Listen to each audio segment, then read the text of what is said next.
territory, and that we're working as a community and as a country together to end violence against women globally. We're inviting the whole world to dance and rise today on what's normally known as Valentine's Day, now through this movement known as VDAY, to acknowledge the survival of many women and many women lost to violence.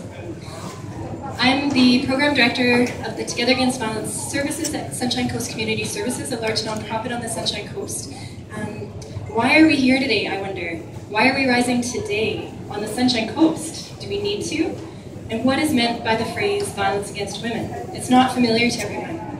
All violence is unacceptable, so why is violence against women in a category of its own? Here are some statistics from Statistics Canada that help answer these questions. I don't know if you know, but on average, every 6 days in Canada, a woman is murdered by her intimate partner. 80% of victims of dating violence are women. Women are more likely to be physically injured, get a restraining order, and to fear for their lives than male victims. There's an enormous tragedy in our community and in our province and in our country where 1,017 Indigenous women and girls were murdered between 1980 and 2012. There are 164 cases of missing Indigenous women and girls that remain unsolved. Every year in BC, there are 60,000 physical or sexual assaults against women, and that means that almost 3 times as many women are assaulted each year in BC alone than are diagnosed with breast cancer each year in Canada. And the Sunshine Coast is not immune. U Transition House, a local home that provides shelter, food, accommodation in an emergency for women who are seeking safety and their children, has received 842 calls on its 24-hour access line in the year 2014 alone. Most men are not abusive. They are wonderful people and can play a huge role in helping to end violence against women. Violence can be experienced by men and women in both heterosexual and same-sex relationships. However, we know that research shows a clear gender bias. Survivors of intimate partner violence are overwhelmingly female, and perpetrators are overwhelmingly male. Although men and women are equally at risk of violence victimization, women are much more likely to be assaulted by someone they know, like their partner, their boyfriend, their ex, a family member, whereas men are more likely to be assaulted by a stranger or someone outside their family. According to the Canadian Women's Foundation, they suggest that gender inequality lays a foundation upon which violence against women can be built. They say gender inequality is visible in many areas, including politics, religion, media, cultural norms, and the workplace. Both men and women receive many messages, both blatant and covert, that men are more important than women. I don't believe that any of us gathering today believe that in our hearts, and that's why we're here. But our shared story of violence against women is not unchangeable, which again is why we're here. We can untangle that far-reaching web of gender inequality together. First, we can remove the responsibility from survivors. That's step 1.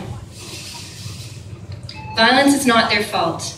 It is not their responsibility to escape violent situations. It is not their responsibility to call the police. It is not their responsibility to avoid being raped. It's not their responsibility to speak up when they may be most at risk, although many do. So it is ours. Those who are in safe situations and have the ability, all of ours, men and women, have the ability to speak up when you can, especially if it's safer for you to do than for others because of your privilege. Men's voices can bear a lot of weight with other men. Catch violence early on. Does your friend seem a little controlling or overly jealous of his girlfriend? Say something. Did you hear someone degrade a woman? Say something. Are you a role model to children? Model respect at all costs. Take personal responsibility and use our own mistakes to teach them how to take responsibility for behavior. You can support local free services through donations, volunteering, and other forms of support for women, such as transition houses, counseling, outreach, and victim services, and help people find those when they need them. Practice non-judgment whenever you can.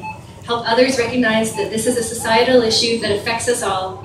We need each other. We all need and benefit from a community and world free from violence. This is why we rise today. We rise, in the words of the organizers of 1 billion rising. We rise to show we are determined to create a new kind of consciousness, one where violence will be resisted until it is unthinkable. Let us dance to end the violence. Let us shake the earth into awareness.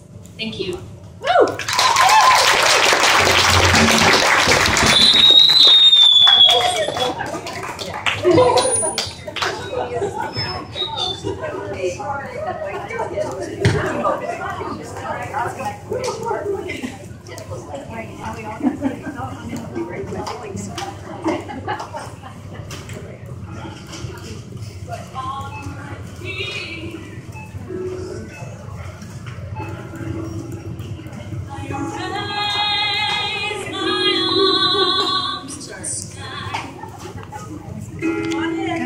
Turn around the other way.